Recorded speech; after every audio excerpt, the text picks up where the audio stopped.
Assalamualaikum warahmatullahi wabarakatuh. Alhamdulillah, pada kesempatan kali ini saya Ainul Haq dari kelompok 7 akan membahas tentang matematika sekolah. Tapi sebelum itu saya akan membacakan visi dan misi STKIP Latan Samasiro serta visi dan misi pendidikan matematika Latan Samasiro. Visi STKIP Latan Samasiro menjadi perguruan tinggi yang mencetak pendidik profesional dan berakhlakul karimah yang mampu bersaing dalam dunia global pada 3-5 tahun ke depan. Misi STKIP Latan Samasiro menyelenggarakan pengajaran berbasis riset terapan terkini dalam bidang pendidikan bahasa Inggris, matematika, dan biologi dengan dibingkai nilai-nilai akhlakul karimah. Mengadakan penelitian mengenai isu kependidikan bahasa Inggris, matematika, dan biologi untuk meningkatkan kualitas pendidikan formal dan informal. Mengadakan pengabdian kepada masyarakat di bidang ilmu pengajaran sebagai kerja nyata guru terhadap kondisi pendidikan terkini. Menjalin kemitraan antar institusi pendidikan tinggi, lembaga pemerintah maupun swasta melalui penyelenggaraan penelitian dan pengabdian di bidang pendidikan bahasa Inggris, matematika, dan biologi. Visi pendidikan matematika menjadi program studi yang unggul dalam mencetak lulusan yang berakhlakul karimah, profesional, dan inovatif di bidang pendidikan matematika pada 5 tahun ke depan, serta dapat bersaing baik di tingkat nasional maupun internasional berdasarkan tridharma perguruan tinggi dan nilai-nilai Islam. Misi pendidikan matematika menyelenggarakan pendidikan dan pengajaran yang modern, berdaya guna yang aplikatif dengan kompetensi bidang keilmuan pendidikan matematika, dibingkai dengan nilai-nilai luhur kemanusiaan dan berakhlakul karimah. Melaksanakan kegiatan penelitian dan pengabdian kepada masyarakat dalam mengimplementasikan hasil-hasil kajian-kajian ilmiah bidang pendidikan matematika berorientasi pada profesionalisme sebagai tenaga pendidik.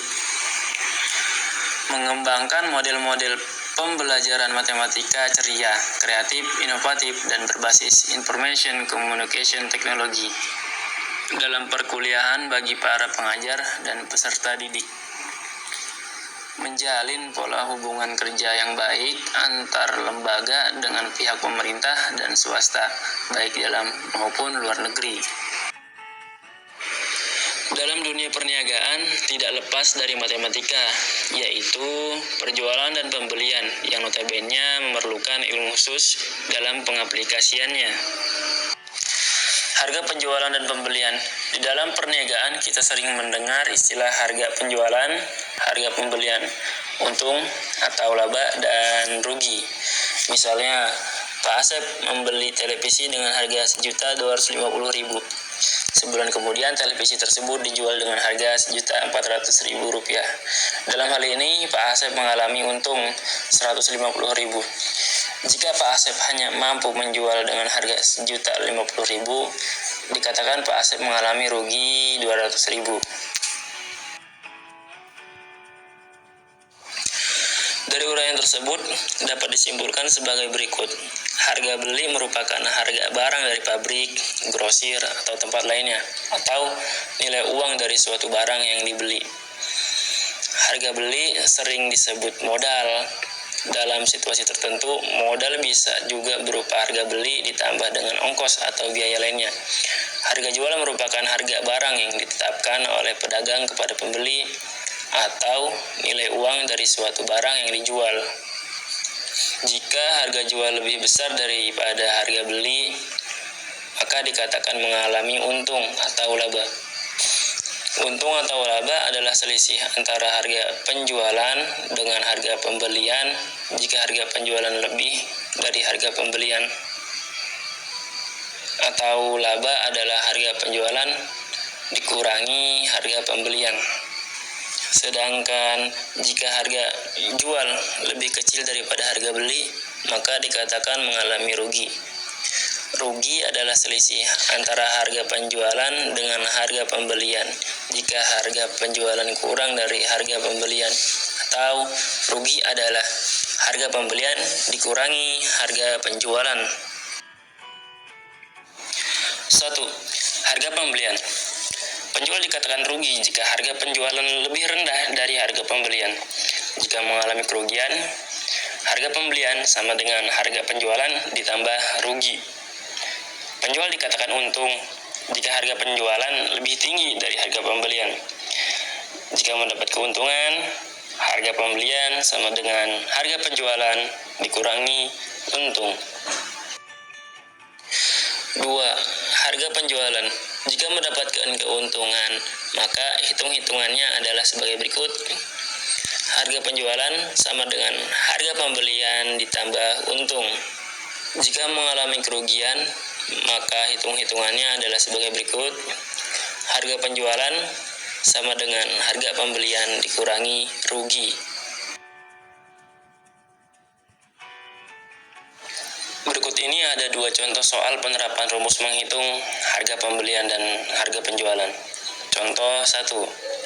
Sebuah toko alat tulis menjual 40 tempat pensil dengan memperoleh hasil penjualan Rp280.000.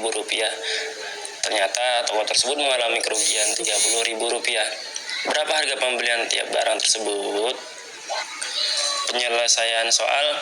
Diketahui harga jual sama dengan Rp280.000, rugi Rp30.000. Harga pembelian sama dengan harga penjualan ditambah rugi, maka harga pembelian sama dengan 280 ditambah 30 sama dengan Rp310.000. Harga pembelian tiap barang sama dengan Rp310.000 dibagi 40 sama dengan Rp7.750.000. Contoh soal 2. Harga pembelian suatu barang adalah Rp75.000. Setelah dijual kembali, ternyata mendapat keuntungan Rp15.000.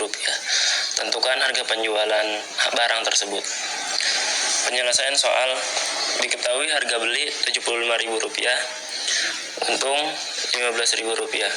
Harga penjualan sama dengan harga pembelian tambah untung. Maka harga penjualan sama dengan Rp75.000 ditambah Rp15.000 sama dengan Rp90.000. Oke, di sini ada soal latihan. Nomor 1. Bu Ella membeli 5 lusin mainan dengan harga seluruhnya Rp180.000. Setelah terjual habis, ternyata Bu Ella mengalami kerugian sebesar Rp15.000.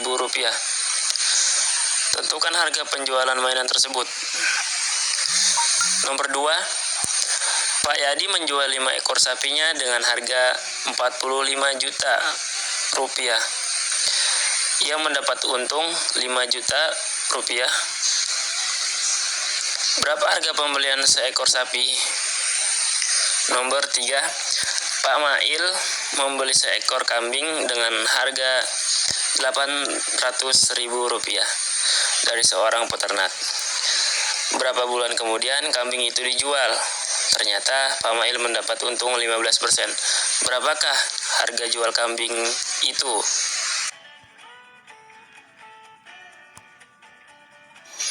Oke, terima kasih telah menyimak pemaparan dari saya. Kurang lebihnya saya mohon maaf.